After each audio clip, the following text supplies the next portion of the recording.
ساکن اور تنوین کے احکامات میں سے تیسرا حکم جو اقلاب کے بارے میں ہے اس کی تفصیل پڑھیں گے. آئیے اس کی ابتدا کرتے ہیں. بسم اللہ الرحمن الرحیم. بسم اللہ الرحمن الرحیم. یاد رکھیں کہ جب بھی نون ساکن یا تنوین کے بعد حرف با آ جائے تو وہاں جو قاعدہ اختیار کیا جاتا ہے اس قاعدے کا نام ہے اقلاب. کیا نام ہے؟ اقلاب. اقلاب اقلاب یا ابدال، ابدال. دونوں میں سے کوئی نام بھی آپ پکار سکتے ہیں.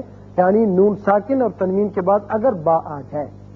اب چند ایک آپ کی مثالیں سن لیں. نون ساکن کی مثال ایک کلمے میں، جیسے یہ نون ساکن ہے بعد میں با آ رہا ہے، تو اس کو جب ہم پڑھیں گے تو اس اخلاق یعنی ابدال کی وجہ سے یہاں غننے کی سی آواز پیدا ہوگی اور وہی ایک الف کے برابر یعنی دو حرکات کے برابر آواز ناک کے بانسے میں ٹھہرے گی.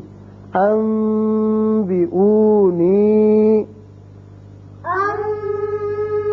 انبئونی، انبئہم.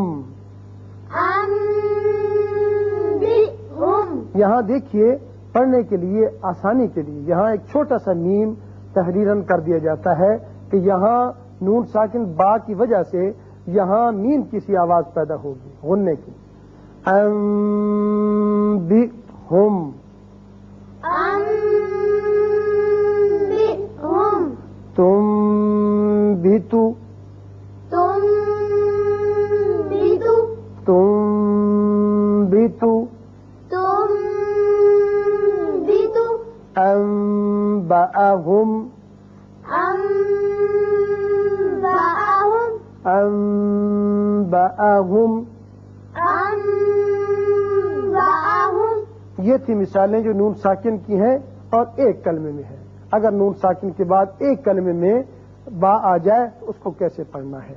اور دوسرا ہے نون کی مثالیں نون ساکن کی دو کلموں میں کہ اگر ایک کلمے میں نون ساکن ہو دوسرے کلمے میں با آ جائے تو وہاں بھی اقلاب ہوگا اور اس کو یوں پڑھیں گے انبورکا، انبورکا، انبورکا، انبورکا. من بعد، من بعد، من بعد، من بعد. كمن باء، كمن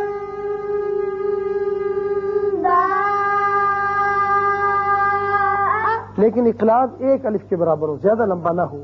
كمن باء، كمن باء.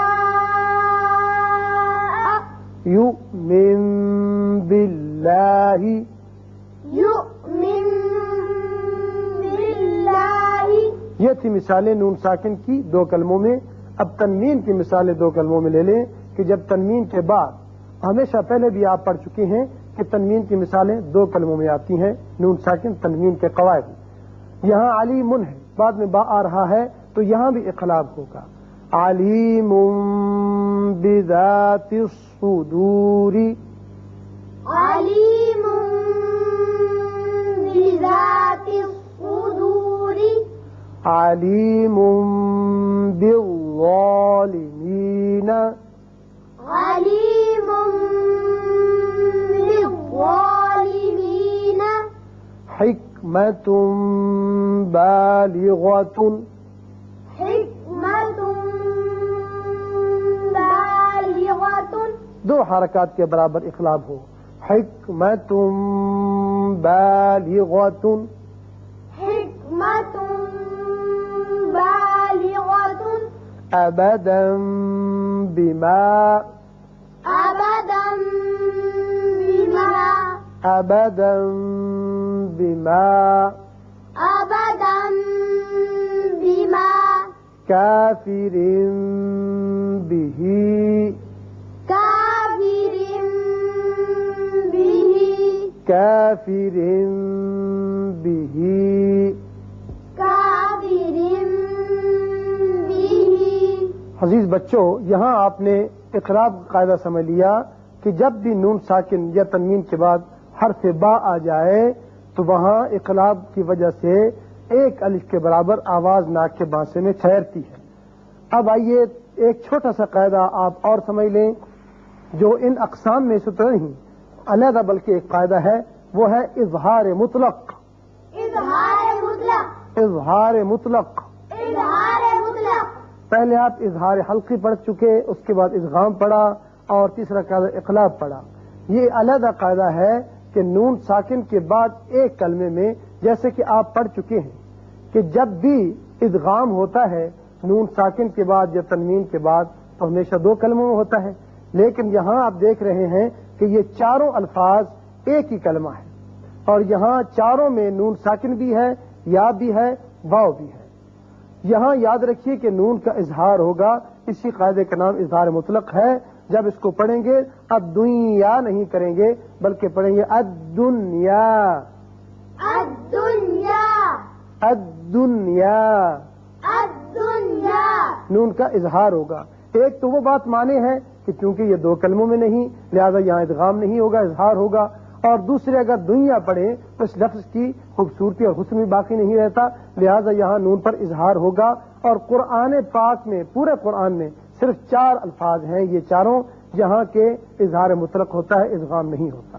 الدنیا، الدنیا، بنیان، بنیان، بنیان، بنیان، قنوان، قنوان، قنوان، قنوان، صنوان، صنوان، صنوان۔ صنوان، یہ چاروں الفاظ آپ ذہن نشین رکھیے کہ قرآن پاک میں جہاں بھی یہ چاروں آئیں گے وہاں نون پر اظہار ہوگا، اس قاعدے کا نام اظہار مطلق ہے۔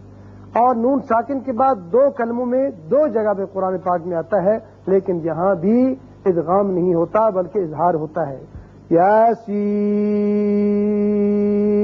والقرآن الحکیم، یاسین والقرآن الحکیم، حکیم، حکیم، نون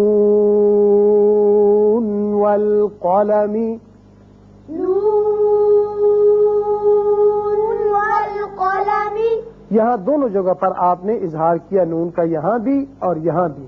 اور یہ اظہار مطلق جو 4 الفاظ ہیں قرآن پاک میں ان کو ذہن نشین رکھیے، جہاں کہیں آئیں گے آپ نون کا اظہار کریں گے۔ تو عزیز طلبہ، آج کے سبق میں آپ نے نون ساکن تنوین کا تیسرا قاعدہ اقلاب پڑھا اور اس کے ساتھ ساتھ اظہار مطلق کے متعلق بھی آپ نے باتیں سمجھ لیں۔ اللہ تعالی ہمیں ان کو یاد رکھنے کی توفیق عطا فرمائے۔